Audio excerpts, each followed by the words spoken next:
우리는 소영이랑 해외여행 갈 건데 너는 집이나 지키고 있어. 너 같은 애가 따라와서 뭘 하겠어? 은희는 매일 이런 말을 들으며 살아갔습니다. 하지만 정작 그 집은 은희 부모님이 남겨주신 소중한 유산이었죠. 시댁 식구들은 그 사실을 알면서도 은희를 마치 하인처럼 부렸어요. 남편 박도현 역시 아내보다는 어머니 편에 서서 은희에게 더 잘하라고 압박했습니다. 그런데 어느 날 은희는 충격적인 사실을 알게 됩니다. 남편이 돈 많은 여자와 시댁 식구들까지 데리고 해외여행을 떠났다는 것이었죠. 하지만 그들이 여행에서 돌아왔을 때 과연 무엇을 발견했을까요? 시청 전에 구독과 좋아요 꼭 부탁드립니다. 영상 제작에 큰 힘이 됩니다. 너 또 늦게 일어났네? 빨리 일어나서 아침 준비해. 아버지 출근하실 시간 다 됐잖아. 시어머니 박명자의 날카로운 목소리가 새벽 5시 반 차은희의 잠을 깨웠습니다. 은희는 눈을 비비며 급하게 일어났어요. 결혼한 지 벌써 9년이 지났지만 여전히 이런 아침이 익숙하지 않았습니다. 어머니 죄송해요. 금방 준비할게요. 은희는 서둘러 부엌으로 향했어요. 시아버지 박철우는 이미 거실에 앉아 신문을 펼쳐보고 있었습니다. 남편 박도연은 아직 잠들어 있었죠. 은희만 일찍 일어나서 온 가족의 아침을 준비해야 했어요. 은희야, 밥이 너무 질어. 물을 좀 적게 넣으면 안 되겠나? 네, 다음엔 더 신경 쓸게요. 은희는 고개를 숙이며 대답했습니다. 사실 밥은 전혀 질지 않았어요. 하지만 시아버지의 잔소리에 익숙해진 은희는 그냥 사과하는 것이 편했습니다. 이 집은 은희 부모님께서 남겨주신 소중한 유산이었어요. 서울 강남에 위치한 2층 단독주택으로 마당도 넓고 방도 여러 개 있는 꽤 큰 집이었습니다. 등기부등본에도 차은이 단독 명의로 되어 있었죠. 하지만 시댁 식구들은 마치 자기들 집인 것처럼 행동했어요. 도현아, 일어나야지. 회사 늦겠어. 은희가 남편을 깨우자 도현이 일어났습니다. 하지만 도현은 은희에게 고맙다는 말 한마디 없이 세수를 하러 갔어요. 여보, 오늘 점심에 뭐 먹고 싶어? 그냥 아무거나. 어머니가 좋아하시는 걸로 해. 도현의 대답은 항상 똑같았습니다. 아내보다는 어머니의 취향을 먼저 생각했죠. 은희는 속이 상했지만 티를 내지 않았어요. 며느리야, 어제 빨래 아직 안 널었더라. 빨리 널어놔. 네, 어머니. 아침 준비 끝나면 바로 할게요. 박명자는 은희에게 할 일을 계속 시켰습니다. 아침밥 준비부터 시작해서 빨래, 청소, 점심 준비까지. 은희의 하루는 끝이 없는 집안일의 연속이었어요. 도현이 회사로 떠나고 시아버지도 외출한 후에야 은희는 잠깐 숨을 돌릴 수 있었습니다. 하지만 시어머니는 여전히 집에 있었죠. 은희야, 너 결혼한 지가 언제인데 아직도 이 모양이냐? 좀 더 부지런해져야지. 죄송해요, 어머니. 더 열심히 할게요. 사실 은희는 충분히 부지런했어요. 새벽 5시 반에 일어나서 밤 10시까지 쉬지 않고 집안일을 했으니까요. 하지만 시어머니 박명자는 항상 부족하다고 했습니다. 은희의 하루 일과는 정말 빡빡했어요. 아침 식사 준비가 끝나면 바로 빨래를 돌리고 온 집안 청소를 해야 했습니다. 거실부터 시작해서 방 3개, 화장실 2개, 부엌까지 구석구석 깨끗하게 치워야 했어요. 청소가 끝나면 이번엔 장복이었습니다. 시어머니는 매일 다른 반찬을 원했거든요. 오늘은 갈비찜 해줘. 그리고 시금치나물도 무치고 된장찌개도 끓이고. 네, 어머니. 재료 사러 나갔다 올게요. 마트에서 장을 보는 것도 은희의 몫이었어요. 무거운 장바구니를 들고 집까지 걸어와야 했습니다. 자가용이 있었지만 시아버지와 도현이 번갈아 가며 쓰고 있어서 은희가 쓸 차례는 거의 없었어요. 점심 준비를 하다 보면 어느새 오후 2시가 넘었습니다. 그제서야 은희는 잠깐 앉아서 혼자 점심을 먹을 수 있었어요. 시댁 식구들은 이미 점심을 드시고 각자 할 일을 하고 있었죠. 오후에는 또 다른 일들이 기다리고 있었어요. 빨래를 널고 저녁 준비를 하고 도현의 와이셔츠를 다려야 했습니다. 시아버지의 구두도 닦아야 했고요. 며느리야, 내 방 좀 치워놔. 먼지가 쌓였어. 네, 아버지. 금방 해드릴게요. 시아버지 박철우도 은희에게 이런저런 심부름을 시켰습니다. 방 청소부터 시작해서 책장 정리, 옷장 정리까지. 마치 은희를 집에 고용된 가정부처럼 대했어요. 저녁 무렵이 되면 은희는 정말 지쳐 있었습니다. 하지만 가장 중요한 일이 남아 있었죠. 바로 저녁 준비였어요. 오늘 저녁은 뭐 해줄 거야? 고기 요리로 해줘. 아버지가 고기 드시고 싶다고 하시더라. 네, 어머니. 제육볶음이랑 김치찌개 어떠세요? 그냥 갈비구이 해. 제육볶음은 어제 먹었잖아. 은희는 또다시 마트로 갔습니다. 갈비는 비싼 재료였지만 시댁 식구들이 원하면 사야 했어요. 은희의 용돈에서 나가는 돈이었지만 어쩔 수 없었습니다. 갈비구이를 준비하면서 은희는 문득 생각했어요. 이 집이 원래 자신의 집이라는 사실을 말이죠. 부모님께서 돌아가시기 전에 은희에게 물려주신 소중한 유산이었는데 왜 자신이 이렇게 눈치를 보며 살아야 하는 걸까요? 하지만 이런 생각도 잠깐이었어요. 곧 도현이 회사에서 돌아올 시간이었거든요. 여보, 오늘 하루 어땠어? 힘들었지? 그냥 그래. 그보다 어머니는 어디 계셔? 도현은 아내보다 어머니 안부를 먼저 물었습니다.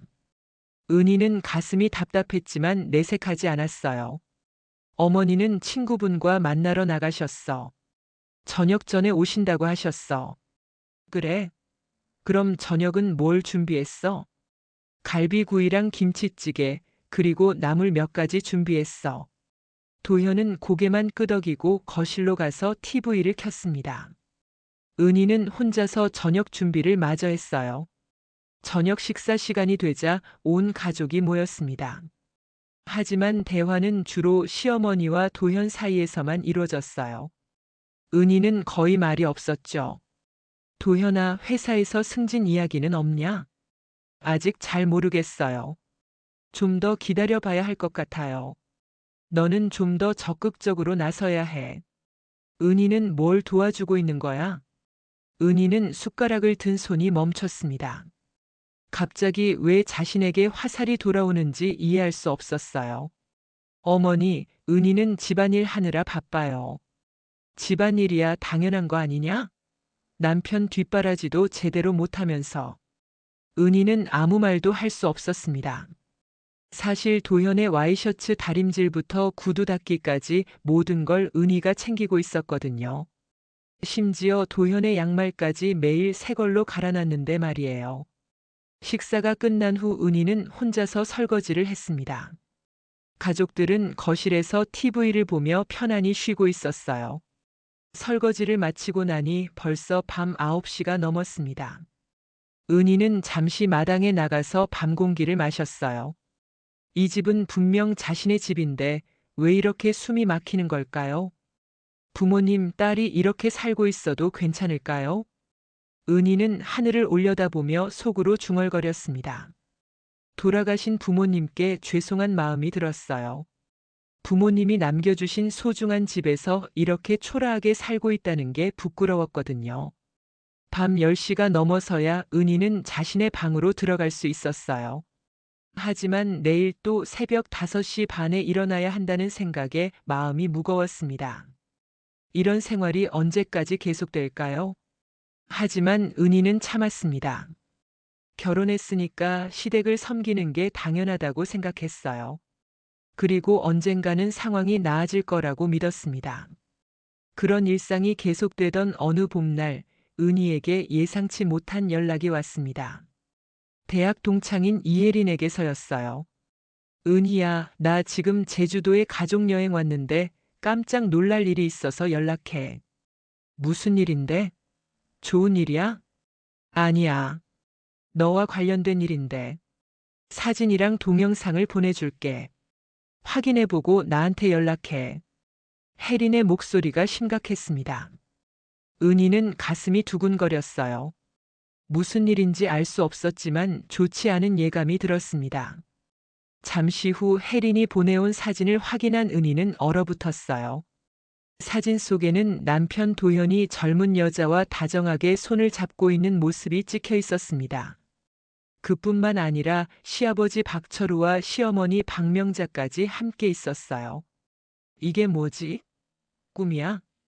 은희는 믿을 수 없어서 사진을 여러 번 확인했습니다. 하지만 분명히 도현과 시댁 식구들이 맞았어요. 그들과 함께 있는 젊은 여자는 처음 보는 얼굴이었습니다. 곧이어 동영상이 전송됐어요. 은희가 재생 버튼을 누르자 더욱 충격적인 장면이 펼쳐졌습니다. 우리 아들 정말 좋은 사람 만났네. 은희보다 훨씬 낫잖아. 그러게 말이야. 이 여자가 우리 며느리였으면 얼마나 좋았을까? 시댁 식구들의 목소리가 동영상에 선명하게 들렸습니다. 은희는 손이 떨렸어요. 남편이 바람을 피우는 것도 충격적이었지만 시댁 식구들이 그 여자를 반기고 있다는 게 더 믿을 수 없었습니다. 동영상을 계속 보니 더욱 놀라운 장면들이 나왔어요.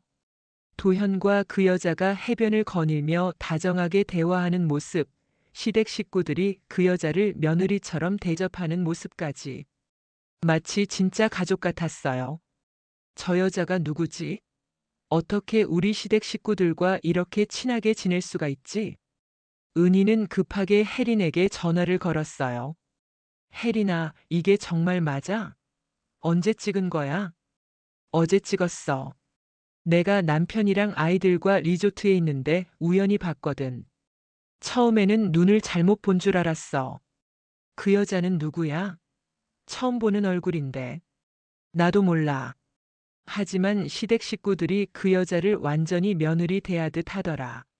마치 가족여행을 나온 것처럼 말이야. 혜린의 설명을 들으니 상황이 더욱 명확해졌어요. 이건 단순한 불륜이 아니었습니다. 시댁 식구들까지 포함된 계획적인 배신이었어요. 그들이 레스토랑에서 식사하는 모습도 찍혀 있었는데 그 여자가 시댁 어른들께 정중하게 인사를 드리고 음식을 챙김드리는 모습이 마치 진짜 며느리 같았어요. 혜린아, 혹시 그 여자에 대해서 더 알아볼 수 있을까? 내가 알아봤는데 호텔 직원한테 들으니까 그 가족이 벌써 3일째 저기 있다고 하더라.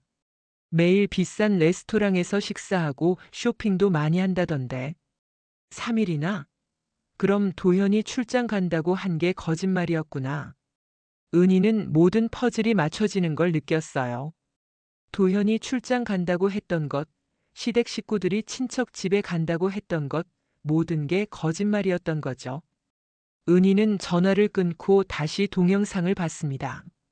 도현이 그 여자의 어깨에 손을 올리고 여자도 자연스럽게 도현에게 기대고 있었어요. 시댁 식구들은 그런 모습을 보며 흐뭇하게 웃고 있었습니다. 가장 충격적인 건 시댁 식구들의 반응이었어요. 은희는 정말 답답해. 저런 젊고 예쁜 여자를 봐. 게다가 돈도 많다고 하던데. 맞아. 우리 도현이도 좋은 여자 만나서 다행이야. 이제 은희랑은 정리해야지. 이 말을 들은 순간 은희는 모든 것을 이해했어요. 이들은 이미 자신을 버리고 새로운 며느리를 받아들일 준비를 하고 있었던 거예요. 그날 저녁 도현이 집에 돌아왔을 때 은희는 평상시와 다름없이 맞이했어요. 하지만 마음속으로는 온갖 생각이 휘몰아쳤습니다. 여보, 오늘 하루 어땠어? 그냥 그래. 회사에서 출장 준비하느라 바빴어. 출장? 어디로 가는데? 유럽 쪽이야. 2주 정도 갈 예정이야. 도현은 거짓말을 하고 있었습니다. 은희는 알고 있었지만 내색하지 않았어요. 시댁 식구들도 어디 가신대? 응, 어머니 아버지도 여행 가신다고 하시던데. 은희는 모든 퍼즐이 맞춰지는 것 같았어요. 가족 모두가 그 여자와 함께 여행을 갈 계획이었던 거죠. 언제 출발해? 다음 주 월요일이야. 좀 길게 갈 것 같아. 은희는 속으로 쓴웃음을 지었어요.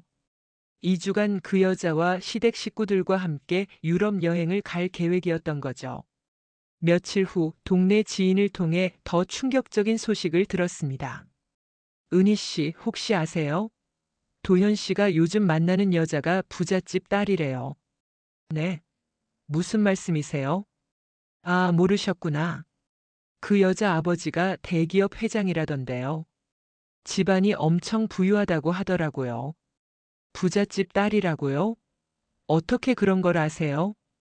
제 친구가 그 여자 아는 사람인데 한소영이라고 하던데요.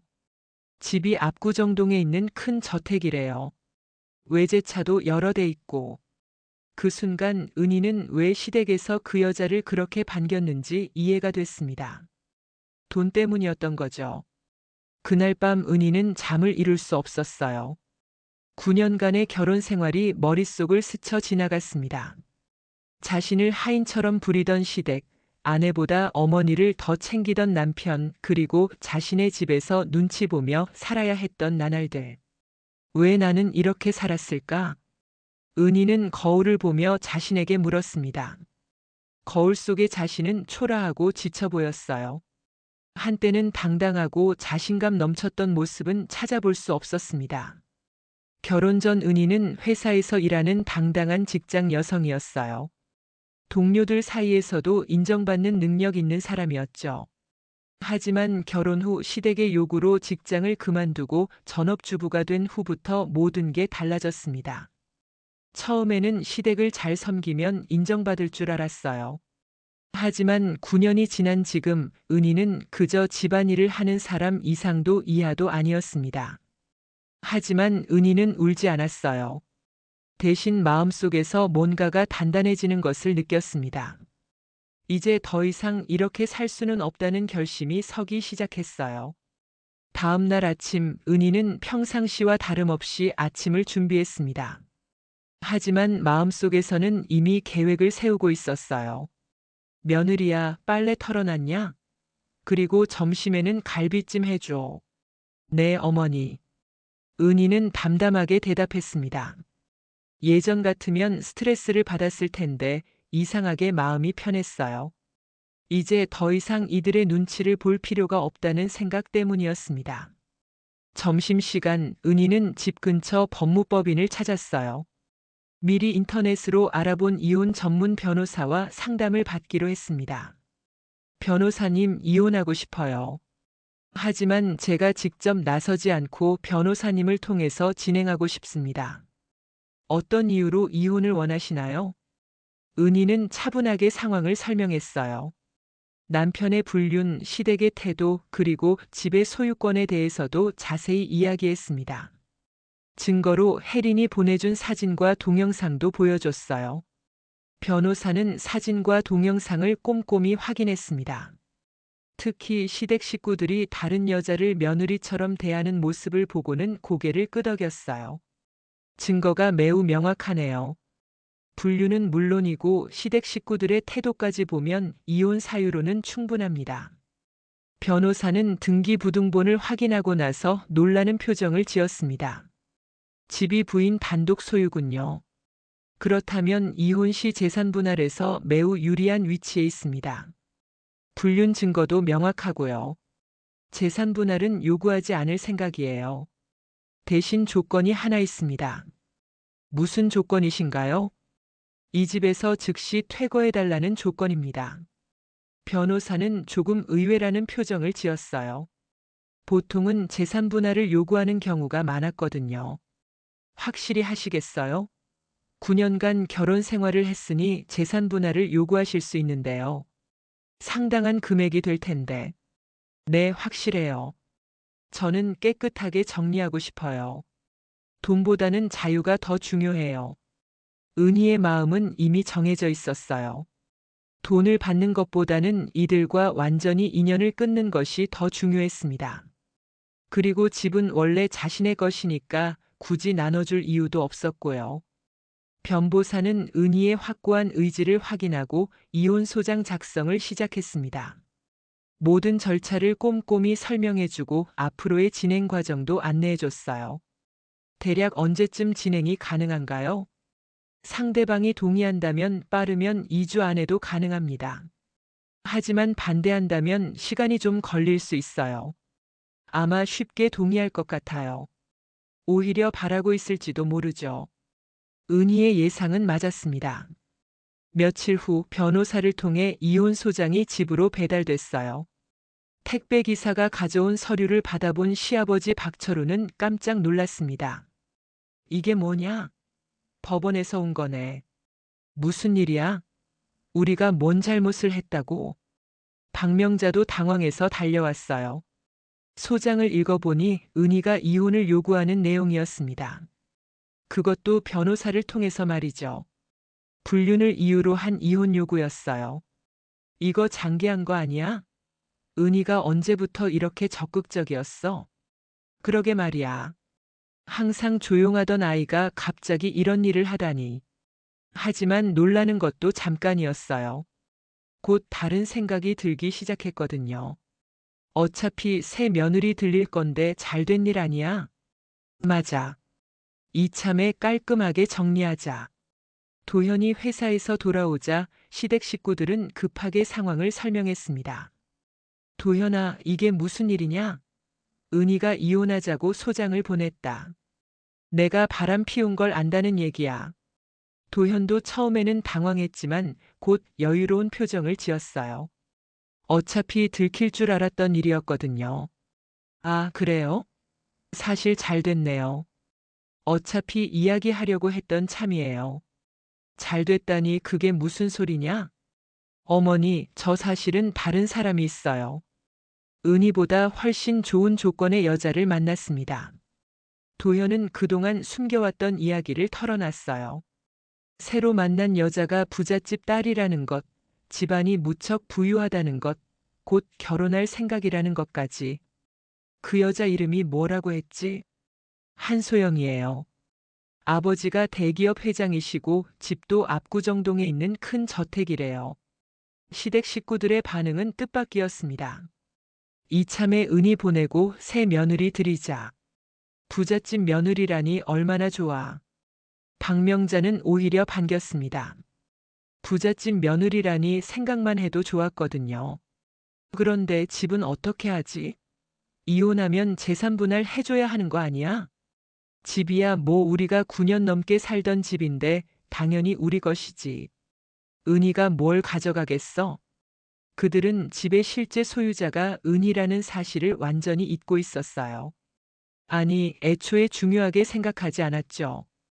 아들 명의로 되어 있을 거라고 착각하고 있었습니다. 이혼 절차는 생각보다 순조롭게 진행됐어요. 시댁에서 순순히 동의했거든요. 오히려 서둘러 마무리하자고 할 정도였습니다. 변호사님, 빨리 처리해 주세요. 우리도 급해요. 새 며느리 들릴 일이 있거든요. 박철우는 변호사 사무실에서 서둘러 서류에 도장을 찍었어요. 재산 분할 요구도 없고 위자료 요구도 없으니 이보다 좋을 수 없다고 생각했습니다. 도현도 마찬가지였어요. 은희가 이렇게 쉽게 넘어갈 줄 몰랐네요. 역시 별로 욕심이 없나 봐요. 다행이에요. 그러게 말이야. 우리 운이 좋았어. 이제 새 며느리가 오면 집도 좋게 꾸밀 수 있을 거야. 그들은 은희가 재산 분할을 포기한 이유를 단순히 성격이 순해서라고 생각했어요. 그 뒤에 숨겨진 계획은 전혀 모르고 있었죠. 은희는 이혼 합의서에 도장을 찍으면서 마음이 후련했어요. 드디어 9년간의 고통스러운 결혼 생활에서 벗어날 수 있게 된 거였어요. 이혼 합의서에 도장을 찍고 나온 도현은 마음이 한결 가벼웠습니다. 이제 당당하게 새로운 여자와 만날 수 있게 됐거든요. 자, 이제 축하할 일이니까 여행이나 가자. 새 며느리도 제대로 소개받고. 시댁 식구들과 도현 그리고 새 여자친구 한소영은 이혼 성사를 축하한다며 유럽 여행을 계획했어요. 2주 정도 프랑스와 이탈리아를 다녀오기로 했습니다. 소영아, 여행 경비는 걱정하지 마. 우리가 다 준비할게. 아니에요, 제가 할게요. 아버지가 용돈도 넉넉하게 주셨거든요. 역시 우리 며느리는 다르네. 은희는 용돈도 제대로 못 줬는데 박명자는 흐뭇해했어요. 전에는 은희가 용돈도 제대로 못 드렸는데 새 며느리는 여행비까지 대신 내준다니 정말 좋았거든요. 한소영은 정말 매력적인 여자였어요. 20대 후반의 나이에 아름다운 외모, 거기에 교양 있는 말투까지. 시댁 식구들이 반할만 했습니다. 어머님, 이번 여행에서 맛있는 음식 많이 드시게 해드릴게요. 미슐랭 레스토랑도 예약해놨어요. 아이고, 고마워라. 우리가 언제 그런 비싼 곳에서 먹어보겠니? 소영은 시댁 식구들을 정말 잘 챙겼어요. 공항에서부터 VIP 라운지를 이용하게 해주고 비행기도 비즈니스 클래스로 태워줬습니다. 이런 대접은 처음이야. 우리 새 며느리 정말 대단해. 은희 때는 이런 대접 꿈도 못 꿨는데 공항에서 출국 수속을 밟으면서도 그들은 기분이 좋았습니다. 비행기 안에서도 새 며느리 자랑을 계속했어요. 이제 우리도 좀 살겠네. 부잣집 며느리 덕분에. 그러게 말이야. 은희 때는 언제나 쪼들렸는데 유럽에 도착한 후에도 소영의 대접은 계속됐어요. 파리의 5성급 호텔, 매일매일 고급 레스토랑에서의 식사, 명품 쇼핑까지. 시댁 식구들은 꿈 같은 시간을 보냈습니다. 소영아, 이 가방 예쁘다. 얼마나 하니? 에르메스 가방이에요. 한 1,000만 원 정도 하는데 어머님께 선물해 드릴게요. 1,000만 원짜리 가방을? 정말 괜찮니? 물론이죠. 어머님이니까요. 박명자는 정말 감동했어요. 은희는 9년 동안 이런 선물 한 번 해준 적이 없었거든요. 도현과 소영의 관계도 정말 달콤해 보였어요. 둘이 함께 에펠탑 앞에서 사진을 찍고 생강을 거닐며 데이트하는 모습이 마치 신혼부부 같았습니다. 도현아, 너 정말 좋은 여자 만났구나. 이번에는 놓치면 안 된다. 내 아버지, 꼭 결혼할 거예요. 일주일 정도 지났을 때까지도 모든 게 순조로웠어요. 소영은 정말 완벽한 며느리 감이었습니다. 예의 바르고 돈도 많고 무엇보다 시댁 식구들을 정말 잘 모셨어요. 하지만 여행이 끝나갈 무렵 예상치 못한 일이 벌어졌습니다. 도현이 현금을 인출하려고 현지 은행에 갔는데 통장에 돈이 거의 남아있지 않았거든요. 이상하네. 분명히 여행비로 충분히 준비했는데. 도현은 당황했어요. 출국 전에 확인했을 때는 통장에 꽤 많은 돈이 들어 있었거든요. 적어도 한 달은 넉넉하게 쓸 수 있는 금액이었는데 벌써 바닥이 났다니 믿을 수가 없었어요. 혹시 카드를 잘못 썼나? 아니면 환전을 너무 많이 했나? 도현은 카드 사용 내역을 확인해 봤어요. 그런데 자신이 기억하지 못하는 거래들이 많이 있었습니다. 고급 브랜드 쇼핑, 비싼 레스토랑 결제, 호텔 스위트룸 업그레이드 등등. 이상하네. 내가 언제 이런 걸 샀지? 더 이상한 건 한소영의 행동이었습니다. 갑자기 쇼핑을 한다며 혼자 나간 뒤 연락이 안 됐어요. 평소에는 항상 붙어 다녔는데 말이죠. 소영이는 어디 갔을까? 아까까지 같이 있었는데. 도현은 소영에게 전화를 걸어봤지만 받지 않았어요. 문자 메시지를 보내도 답이 없었습니다. 이상하네. 아까까지 같이 있었는데 어디 간 거지? 호텔로 돌아가서 시댁 식구들에게 상황을 설명했어요. 소영이가 안 보여요. 연락도 안 되고. 뭔가 일이 있나? 혹시 길을 잃었나? 호텔 직원에게 물어보니 체크아웃을 하고 나갔다고 했어요. 짐도 모두 챙겨서 말이죠. 마치 계획된 일인 것처럼 깔끔하게 사라진 거였습니다. 체크아웃을 했다고? 그럼 짐은 어떻게 하고? 도현과 시댁 식구들이 급하게 방으로 올라가 보니 정말로 아무것도 남아있지 않았어요. 소영의 짐은 물론이고 함께 산 기념품들까지 모조리 사라진 상태였습니다. 이게 무슨 일이냐? 우리 며느리가 왜 갑자기 사라진 거야? 박철우는 어리둥절했어요. 아까까지만 해도 다정했던 며느리 될 사람이 갑자기 사라진 게 믿어지지 않았거든요. 도현은 급하게 휴대폰으로 소영에게 전화를 걸어봤지만 이미 꺼져 있었어요. 문자 메시지도 보내봤지만 답이 없었습니다. 심지어 SNS 계정까지 모두 사라진 상태였어요. 설마 돈을 들고 도망간 건 아니겠지? 하지만 상황을 보니 그럴 가능성이 높았습니다.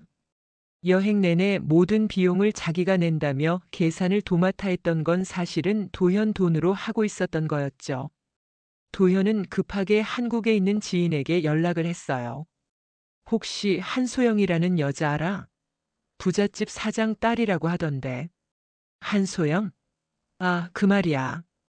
부잣집 딸 맞긴 한데 아버지가 돈 다 잃고 도망가서 지금은 빈털털이야. 그런데 왜? 설마 너 당한 거 아니야? 친구의 말을 듣고 도현은 머리가 하얘졌어요. 부잣집 사장 딸이라는 게 거짓말이었다는 뜻이었거든요. 더 충격적인 건 그 다음 이야기였습니다. 그 여자 요즘 여러 남자들한테 접근해서 돈 뜯어내고 도망가는 걸로 유명해. 꽃뱀이라고 소문났어. 결혼하자고 꼬시면서 돈 빌려달라고 하고 나중에는 아예 통장까지 털어가더라고. 꽃뱀이라고. 그럼 나는 완전히 속은 거야? 너 혹시 완전히 당한 거 아니야? 그 여자 수법이 정말 교묘해. 처음에는 자기가 다 내겠다고 하면서 상대방 카드로 결제하거든. 그러면서 슬쩍 카드 정보를 빼내는 거야. 도현은 휴대폰을 떨어뜨릴 뻔했어요. 자신이 완전히 속았다는 걸 깨달았거든요. 그동안 부잣집 며느리라고 좋아했던 게 모두 거짓말이었던 거예요. 그럼 여행비는 어떻게 하지? 통장에 돈이 거의 없는데. 도현은 급하게 카드 사용을 정지시켰지만 이미 늦었어요. 신용카드 한도까지 모두 사용된 상태였습니다. 도현아, 무슨 일이냐? 얼굴이 왜 그래? 우리 며느리는 어디 갔고? 박명자가 걱정스럽게 물어봤지만 도현은 대답할 수가 없었어요. 어떻게 말해야 할지 몰랐거든요. 결국 도현은 시댁 식구들에게 모든 상황을 털어놨습니다. 여자친구가 사기꾼이었다는 것, 돈을 모두 가져가고 도망갔다는 것, 부잣집 딸이라는 것도 모두 거짓말이었다는 것까지 말이죠. 뭐라고? 그럼 우리가 완전히 속은 거냐? 사기를 당한 거야? 박철우는 화가 나서 소리를 질렀어요. 꿈에 그리던 부잣집 며느리가 알고 보니 사기꾼이었다니 믿을 수가 없었거든요. 그럼 이제 어떻게 하지? 돈도 없는데 호텔비는 어떻게 내고 비행기표는 어떻게 사고 여행비뿐만 아니라 도현 통장에 있던 돈까지 모두 사라진 상황이었어요. 심지어 신용카드도 한도를 넘어서 더 이상 쓸 수 없었습니다. 한순간에 빈털터리가 된 거였죠. 일단 한국으로 돌아가자. 집에 가서 다시 생각해보고. 하지만 비행기표를 바꾸는 것도 추가 비용이 들었어요. 겨우 친척에게 돈을 빌려서 귀국 비행기표를 샀습니다. 얼굴이 화끈거렸지만 어쩔 수 없었어요. 친척한테 뭐라고 말하지? 사기당했다고 할 수도 없고. 결국 급한 일이 생겨서 일찍 돌아온다고 거짓말을 했어요. 하지만 속마음은 정말 부끄럽고 화가 났습니다. 비행기 안에서 시댁 식구들은 말이 없었습니다. 며칠 전까지만 해도 좋은 며느리를 만났다며 좋아했는데 하루아침에 모든 게 물거품이 됐거든요. 집에 가면 은희한테 사과해야겠다. 도현은 뒤늦게 후회하기 시작했어요. 아내를 배신하고 다른 여자를 만났던 자신의 행동이 부끄러웠습니다. 은희가 받아줄까? 우리가 너무 심하게 했나? 일단 집에 가서 무릎 꿇고 빌어보자. 다시 시작하면 되잖아. 하지만 그들이 모르는 사실이 하나 있었어요. 이미 집은 다른 사람 손으로 넘어갔다는 것 말이죠. 드디어 한국에 도착한 도현과 시댁 식구들은 지친 몸을 이끌고 집으로 향했습니다. 2주간의 해외여행이었지만 마지막 며칠은 악몽 같았거든요. 돈도 잃고 체면도 구겼으니 말이에요. 택시비도 아껴야 했어요. 그래서 공항버스를 타고 시내까지 나온 다음 지하철을 갈아타며 집으로 향했습니다. 무거운 캐리어를 끌고 다니는 것도 힘들었어요. 빨리 집에 가서 쉬고 싶다. 박명자는 지쳐서 중얼거렸어요. 유럽 여행이 이렇게 피곤한 줄 몰랐습니다. 택시에서 내려 대문 앞에 서니 뭔가 이상했어요. 대문에 붙어 있던 표찰이 바뀌어 있었거든요. 평소에 익숙하게 보던 것과 달랐어요. 이게 뭐지? 우리 표찰이 아닌데? 박철우가 표찰을 자세히 보니 김민호라고 써 있었어요. 분명 박도현이었는데 말이죠. 누가 장난친 건가? 아니면 잘못 달아놓은 건가? 도현은 당황하며 비밀번호를 눌러 대문을 열려고 했어요. 그런데 비밀번호가 바뀌어 있었습니다. 평소에 쓰던 번호를 입력해도 삐삐 소리만 날 뿐 문이 열리지 않았어요. 이상하네. 분명히 맞는데. 혹시 고장난 건가? 몇 번을 시도해봐도 문이 열리지 않았습니다. 심지어 다른 비밀번호들도 써봤지만 소용없었어요. 혹시 은희가 바꾼 건가? 우리 없는 동안에. 하지만 왜 바꿨을까요? 도현은 이해할 수 없었어요. 할 수 없이 초인종을 눌렀어요. 자기 집 문 때문에 초인종을 눌러야 하는 상황이 어이없었지만 어쩔 수 없었습니다. 잠시 후 대문이 열리면서 모르는 남자가 나왔어요. 30대 중반쯤 돼 보이는 사람이었죠. 깔끔한 차림에 친근한 인상이었습니다. 누구세요? 무슨 일이신가요?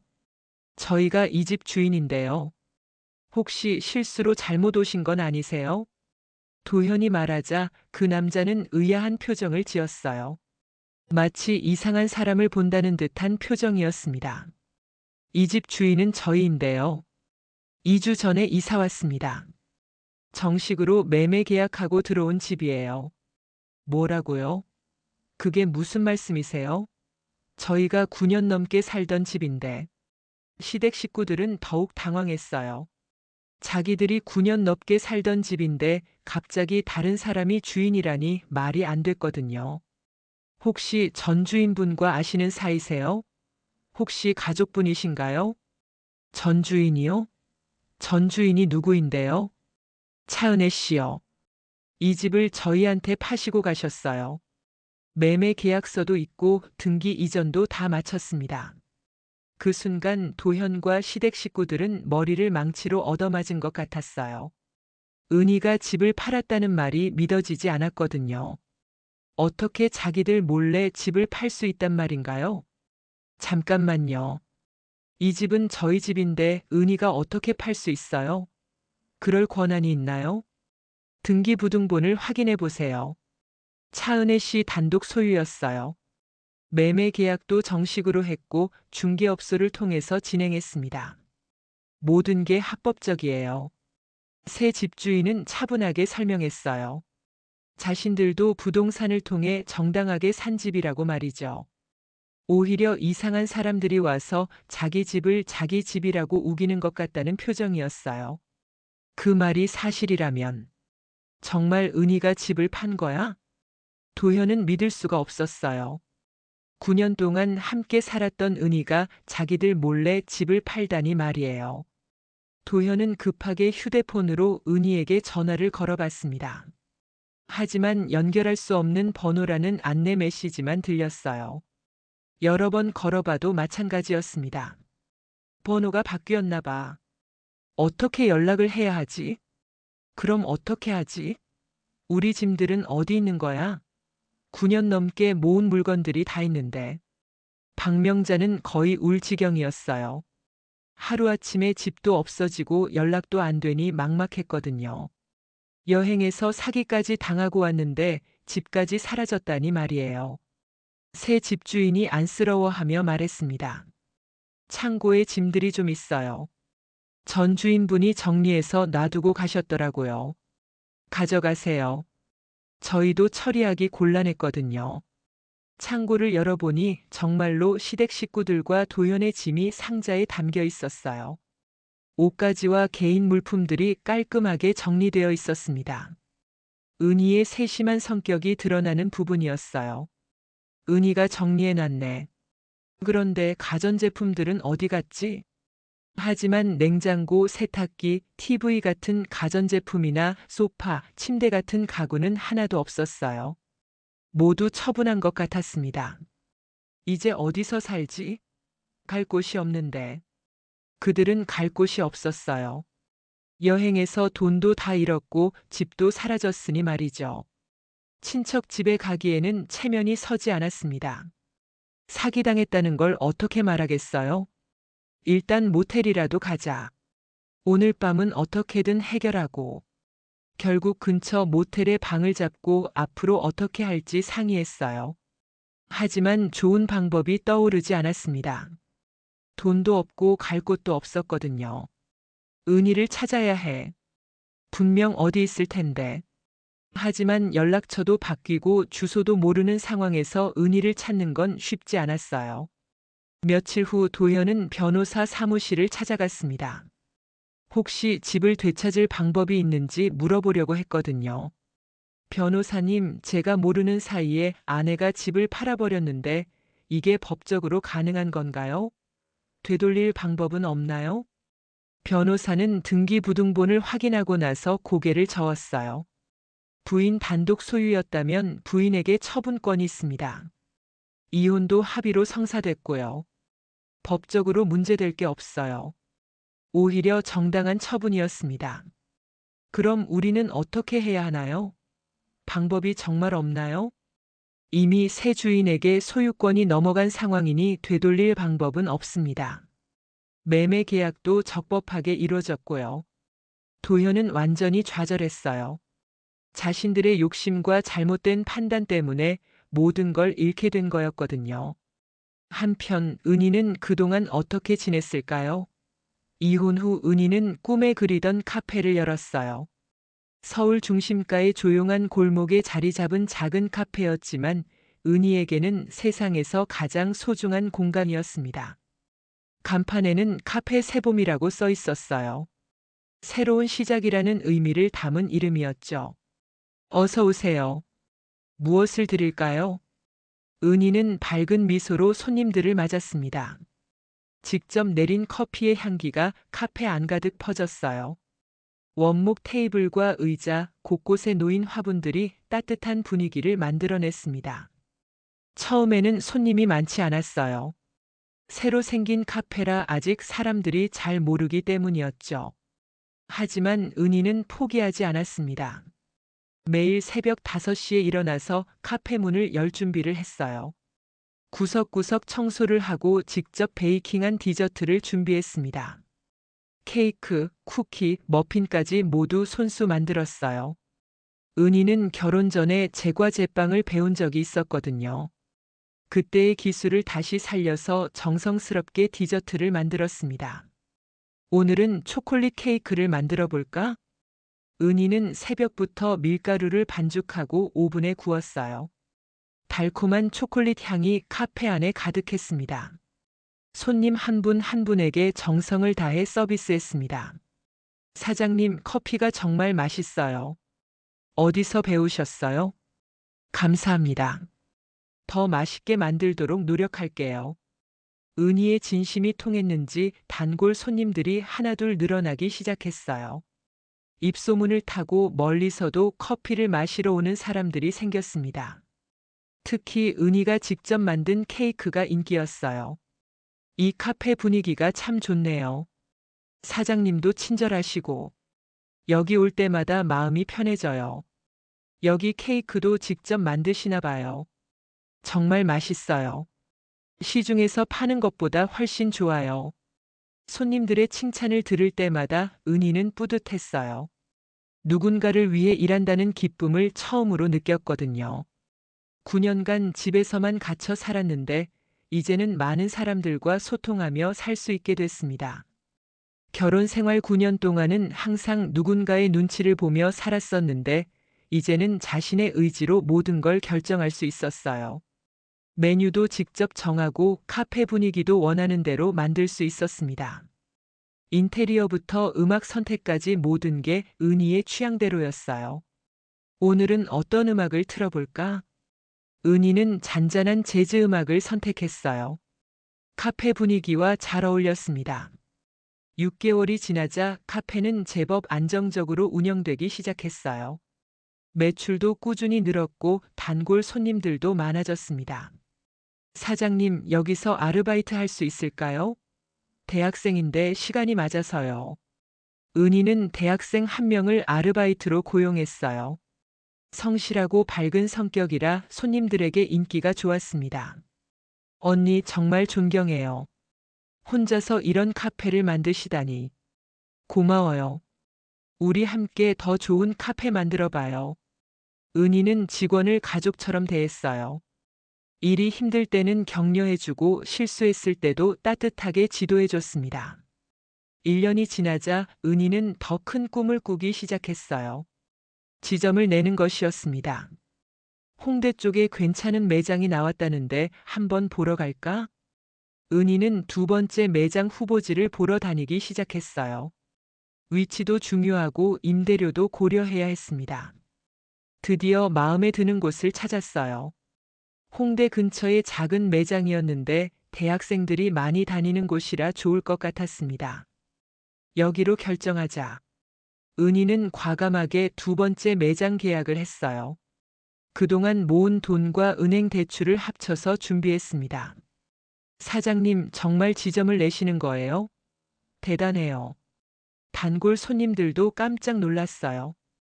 작은 카페에서 시작해서 이제 여러 개 지점을 운영하는 카페 사장이 되다니 말이죠. 네. 더 많은 분들에게 맛있는 커피를 드리고 싶어요. 그리고 일자리도 더 만들고 싶고요. 은희의 두 번째 매장은 대학가 근처에 문을 열었어요. 학생들이 많이 찾는 곳이라 분위기도 조금 다르게 꾸몄습니다. 책상과 의자를 많이 배치해서 공부하기 좋은 환경을 만들었어요. 직원들도 더 고용하고 체계적인 운영 시스템도 만들었습니다. 매뉴얼을 작성하고 직원 교육 프로그램도 만들었어요.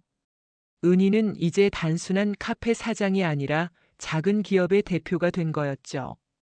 우리 사장님 정말 대단해요. 직원들 복지도 잘 챙겨주시고 직원들도 은희를 존경했어요. 친절하면서도 일에 대해서는 확실한 원칙이 있었거든요. 무엇보다 직원들을 가족처럼 대해줬습니다. 힘든 일이 있으면 언제든지 얘기해요. 우리가 함께 해결해봐요. 은희는 직원들의 고민도 함께 들어줬어요. 단순히 일만 시키는 사장이 아니라 진정으로 직원들을 생각하는 사장이었습니다. 은희는 카페 운영뿐만 아니라 지역 사회 활동도 시작했어요. 독거 노인들을 위한 무료 커피 서비스도 하고 어려운 학생들에게는 공부 공간을 무료로 제공하기도 했습니다. 할머니, 오늘도 오셨네요. 따뜻한 커피 드릴게요. 네, 고맙구나. 여기 오면 마음이 따뜻해져서 자주 오게 돼. 독거 어르신들이 카페에 오시면 은희는 항상 따뜻하게 맞아줬어요. 가끔은 직접 만든 케이크도 서비스로 드렸습니다. 사장님 같은 분이 계셔서 우리 동네가 따뜻해요. 이런 활동들이 알려지면서 카페 세봄은 더욱 유명해졌어요. 지역 신문에도 소개되고 방송에도 나오게 됐습니다. 2년째가 되자 은희는 세 번째 지점도 열었어요. 이번에는 강남 쪽에 좀 더 고급스러운 매장을 냈습니다. 직장인들이 많이 다니는 곳이라 분위기도 세련되게 꾸몄어요. 회의실도 따로 만들어서 작은 모임이나 스터디 그룹이 이용할 수 있게 했습니다. 카페 세봄이 이제 서울에 세 곳이나 있다니 정말 대단해요. 손님들도 은희의 성장을 함께 지켜보며 응원해줬어요. 3년째가 되자 은희에게는 새로운 제안들이 들어오기 시작했어요. 프랜차이즈 문의도 있었고 창업 컨설팅 요청도 있었습니다. 사장님, 저희도 카페 세봄 같은 매장을 내고 싶은데 어떻게 하면 될까요? 은희는 자신의 경험을 나누기 시작했어요. 카페 창업을 꿈꾸는 사람들에게 노하우를 전수해주는 일도 하게 됐습니다. 가장 중요한 건 진심이에요. 손님들을 진심으로 대하고 좋은 커피와 디저트를 만들려고 노력하는 것. 그러면 자연스럽게 성공하게 될 거예요. 은희의 성공 스토리는 많은 사람들에게 희망을 줬어요. 특히 어려운 상황에 처한 여성들에게 큰 용기를 주었습니다. 어느 날 오후 본점에서 일하고 있던 은희 앞으로 익숙한 얼굴이 지나갔어요. 창문 너머 보니 도현이었습니다. 예전보다 많이 초라해진 모습이었어요. 도현은 카페 세봄 앞에서 잠깐 멈춰서 안을 들여다봤어요. 환하게 웃으며 손님들을 맞고 있는 은희의 모습이 보였습니다. 예전에 집에서 보던 모습과는 완전히 달랐어요. 저 사람이 정말 은희야? 도현은 믿을 수가 없었어요. 예전에 집에서 눈치 보며 살던 은희의 모습과는 너무 달랐거든요. 지금의 은희는 자신감에 차 있었고 무엇보다 정말 행복해 보였습니다. 간판을 보니 카페 세봄이라고 써 있었어요. 그리고 매장 입구에는 홍대점, 강남점도 영업 중이라는 안내문도 보였습니다. 은희가 성공한 사업가가 된 거였어요. 도현은 한동안 그 자리에 서서 바라보다가 조용히 발걸음을 돌렸어요. 들어가서 말을 걸 용기가 나지 않았거든요. 자신이 저지른 일들이 부끄러워서 고개를 들 수 없었습니다. 카페 안에 은희는 도현이 지나가는 걸 봤지만 아무 반응을 보이지 않았어요. 이미 과거의 일이 됐거든요. 마음의 파도가 일지도 않았습니다. 사장님, 주문 들어왔어요. 네, 금방 갈게요. 은희는 다시 일에 집중했어요. 자신의 새로운 인생에 말이죠. 3년이 지난 지금 은희의 삶은 완전히 달라져 있었습니다. 카페 세봄은 이제 서울의 3개 지점을 운영하는 작은 체인으로 성장했어요. 은희는 프랜차이즈 본부 설립을 준비하고 있었습니다. 사장님, 창업 컨설팅 문의가 또 들어왔어요. 카페 세봄 같은 매장을 내고 싶다고 하시네요. 그래요? 좋은 일이네요. 일정 조율해서 상담 약속 잡아주세요. 은희는 이제 단순히 카페를 운영하는 것을 넘어 창업을 꿈꾸는 사람들에게 노하우를 전수하는 일도 하고 있었어요. 자신의 경험을 바탕으로 한 창업 컨설팅 사업이 새로운 수익원이 되고 있었습니다. 사장님이 방송에 나오신 후로 문의가 정말 많이 들어와요. 성공 사례가 워낙 드라마틱해서 그런가 봐요. 그렇죠? 힘든 시기를 겪었지만 오히려 그 경험이 지금의 저를 만들어준 것 같아요. 은희는 자신의 과거를 부끄러워하지 않았어요.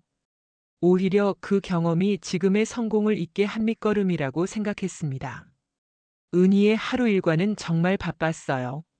아침에는 본점 운영 상황을 점검하고 오전에는 새로운 가맹점 상담을 받았습니다.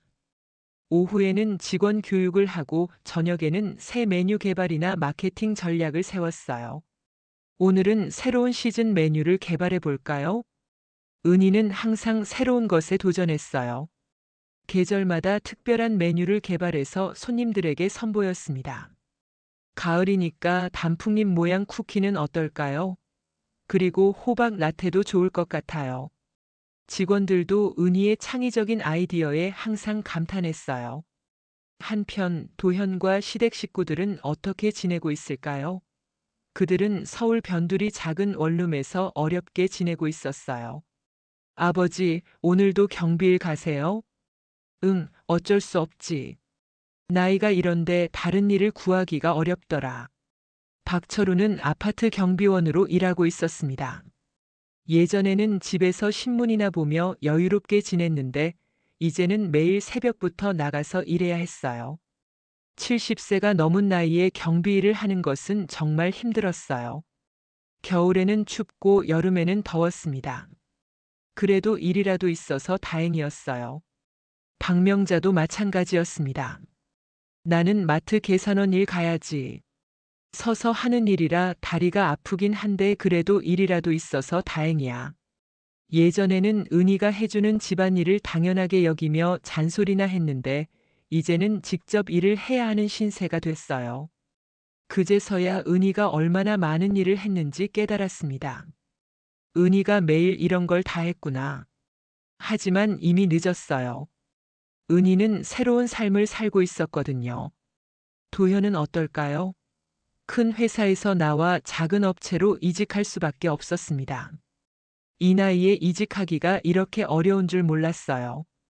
연봉도 예전의 절반 정도밖에 안 돼요.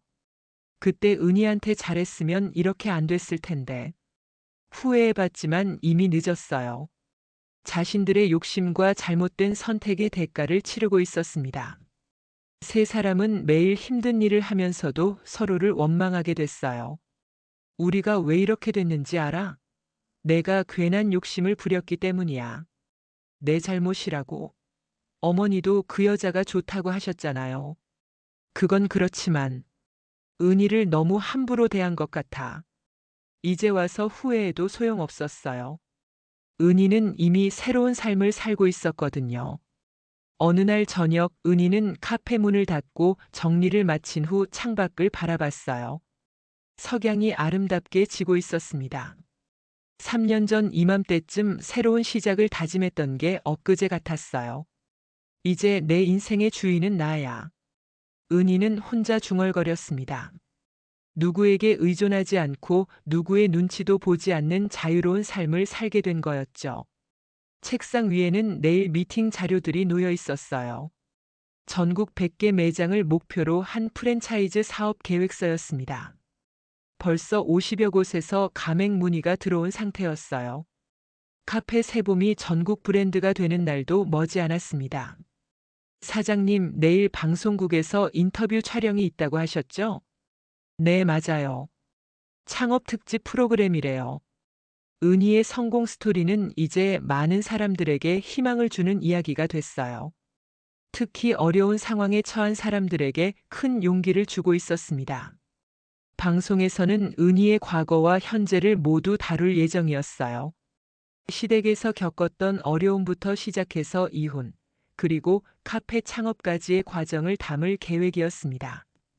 힘든 시간이었지만 그 경험이 지금의 저를 만들어줬어요. 모든 사람들이 자신의 꿈을 포기하지 않았으면 좋겠어요. 은희는 다이어리를 펼쳐 내일 일정을 확인했어요. 새로운 지점 인테리어 점검, 프랜차이즈 상담, 방송 인터뷰까지 빽빽한 스케줄이었습니다. 하지만 은희는 전혀 지쳐 보이지 않았어요. 오히려 내일이 기대된다는 표정이었습니다. 내일은 또 어떤 좋은 일이 있을까? 은희는 매일 밤 내일을 기대하며 잠자리에 들었어요. 과거의 아픈 기억은 이제 자신을 더 강하게 만들어준 소중한 경험이 됐습니다. 그 경험이 있었기에 지금의 행복을 더욱 소중히 여길 수 있었어요. 햇살 가득한 카페에서 손님들의 웃음소리가 들려오고 은희의 환한 미소가 그 모든 것을 더욱 따뜻하게 만들어주고 있었습니다. 한편 도현은 그날도 늦은 시간까지 일하고 집으로 돌아가는 길이었어요. 버스를 기다리며 우연히 카페 세봄 앞을 지나게 됐습니다. 불이 꺼진 카페를 바라보며 도현은 깊은 한숨을 쉬었어요. 내가 정말 바보였구나. 이제서야 은희가 얼마나 소중한 사람이었는지 깨달았지만 이미 늦었어요. 은희는 자신 없이도 충분히 행복한 삶을 살고 있었거든요. 버스가 와서 도현은 차에 올랐어요. 창밖으로 카페 세봄의 간판이 멀어져 갔습니다. 그것은 마치 도현과 은희 사이의 거리를 보여주는 것 같았어요. 5년 후 카페 세봄은 전국에 200개가 넘는 매장을 운영하는 대형 프랜차이즈가 됐어요. 은희는 성공한 기업가로서 여러 사회 공헌 활동도 하고 있었습니다. 그리고 도현과 시댁 식구들은 여전히 어려운 생활을 이어가고 있었어요. 한때 꿈꿨던 부잣집 며느리는 사기꾼이었고 진짜 소중한 사람은 자신들 곁에 있었다는 걸 너무 늦게 깨달았습니다. 이제 은희에게는 정말로 자신만의 행복한 인생이 시작된 거였습니다. 돈 많은 상간녀를 쫓아 해외여행을 떠났던 남편과 시댁 식구들이 빈털터리가 되어 돌아왔을 때 그들을 맞이한 것은 사라진 집과 새로운 삶을 살아가는 은희의 모습이었어요. 욕심이 부른 참변 그리고 진정한 자유를 찾은 한 여성의 이야기였습니다. 오늘 이야기가 좋으셨다면 구독과 좋아요, 알람 설정 잊지 마시고 소중한 댓글 하나가 큰 힘이 됩니다. 시청해 주셔서 진심으로 감사드립니다.